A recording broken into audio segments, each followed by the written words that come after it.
I want to share with you a really simple technique for dealing with overwhelm.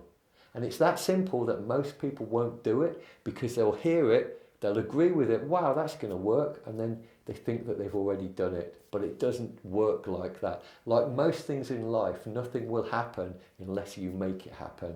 Now, this is a closed eye technique, so if you want this technique to work, you have to close your eyes, go inside your head, and use your imagination. First of all, what is overwhelm? And quite simply, it's the state that we experience when we're using up too many of our mental or physical resources. More often than not, it's all about our mental resources. There's a really famous psychological paper that was written a long time ago now that's called The Magic Number, 7 plus or minus 2. And this basically says that people are able to process or think about between 5 and 9 things at the same time. After that, our brain just seems to switch off. I can 100% attest to that. It's one of the most common ways of hypnotizing people. Basically, you get them to think about 10 things at the same time and they just seem to switch off and aren't able to function.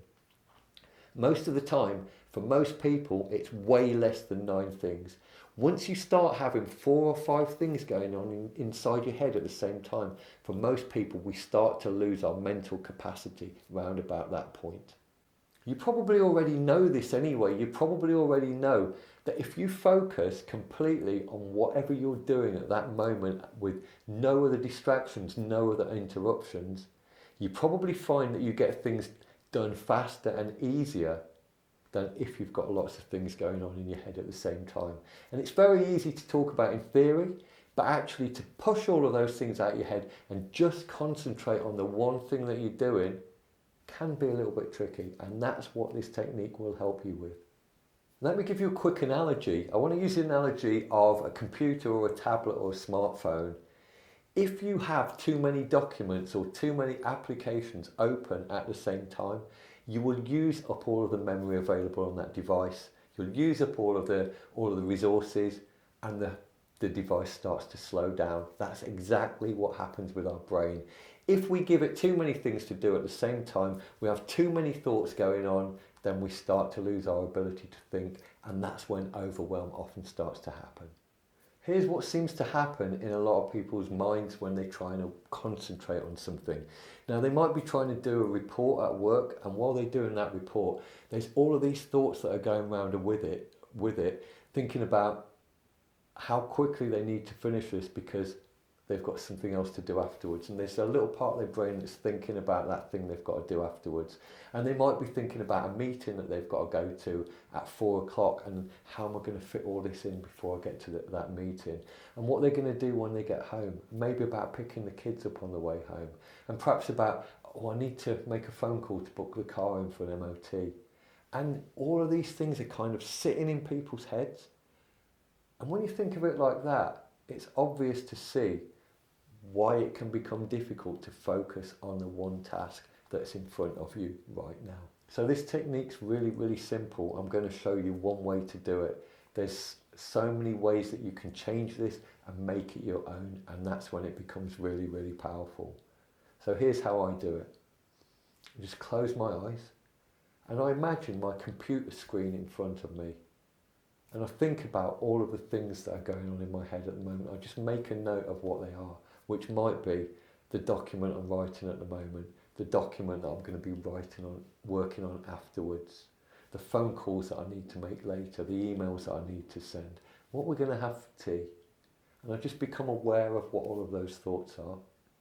And then I imagine them on my computer desktop, all open as applications or documents. All we need to do then is send a signal to our mind, to our subconscious mind that says, I don't want to be thinking about this at the moment. And visualization, especially when we use metaphors, is one of the most powerful ways to communicate with our subconscious mind. So for me, I've got all of these things open on the computer screen in my mind. I decide which is the one that I want to work on now, the one that I think about. And very simply, I just go and close all of the other windows. Because our thoughts are like a computer system in the fact that we can close it down now, but it's not gone forever. It's still there whenever we want to open it again. And as long as we just close down whatever we're working on and just to open the next thing that we're going to work on, we've got lots of resources available and we tend to be a lot more efficient. What I sometimes find is that some of these windows don't want to close, they want to stay open. And I've got all kinds of techniques for dealing with that. One is I put sound in there as well as pressing the little X to make the window go away. Inside my head I do a whoosh sound to, and I'll watch the window getting smaller and kind of almost imploding in on itself. I don't know if you remember the old Space Invaders game, the original Space Invaders, where you had this little ship that moved along the bottom and you'd fire up these little bullets. Then every now and again an airship would come across the top and drop bombs. If I've got a window that doesn't want to close, I've got an airship that comes across this. Remember, this is only your imagination. You can do whatever you want with it. And I've got this airship that comes across and it drops a bomb on a window and explodes it if it's being persistent and it doesn't want to go away on its own. The more imaginative, and actually the more you have fun with this, the more it's going to work. I find, and I think that you're going to find as well, that using some kind of visualization technique to imagine your thoughts and just to close them down makes a massive difference in enabling you to be able to concentrate on whatever you're doing right now. And it doesn't have to be a computer screen. You could imagine that all of these thoughts are rocks in a backpack that you're carrying around with you. And you could just take the backpack off and imagine taking the rocks off and saying, I don't want to deal with that one, I don't want to deal with that one.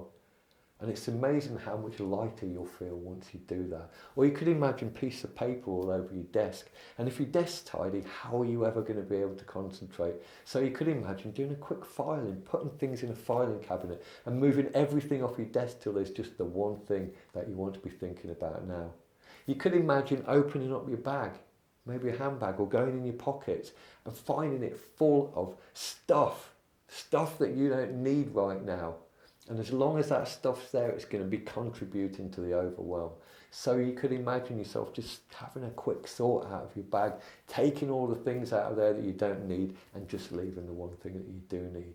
It's quite amazing how these little metaphors tend to transfer into being reality and actually happening. So this is very simple, but I think you're going to be amazed at just how powerful it is and how quickly it works. One of the keys that makes this work is you've got to have fun with it. You can't be serious while you're doing this. Because think about it, you're making pictures in your head of a computer screen and you've got imaginary airships coming over and dropping bombs on them. You can't be serious about that. It just doesn't work. You know, make the explosions big, make the lights flash brightly, make the sounds big booms. The more that you do this, the more that you're playful with it, the better and faster it's going to work for you. Lastly, and here's an interesting thought, what if it never got to that stage of overwhelm in the first place? What if, before you started working on something, you imagine taking that as a task out of a filing cabinet or opening an app on your phone or document on your computer, and there is nothing else going on? And then imagine once you've finished that piece of work, even if it's only temporary while you do something else, save your work and close that window or app down and open the next thing. And once you start doing that, you've only ever got one thing going on in your head at the same time. You're living in the moment and you will be a lot more productive. Once you've been doing this for a little while, it starts to become a habit. And it isn't long before you don't even need to think about it anymore. You just find that over time, you've stopped dealing with all of these 5, 6, 7, 10 things at the same time, and you just spend your time focusing on the one thing that's happening right now, and you're going to find that you're so much more productive once you've started to do this.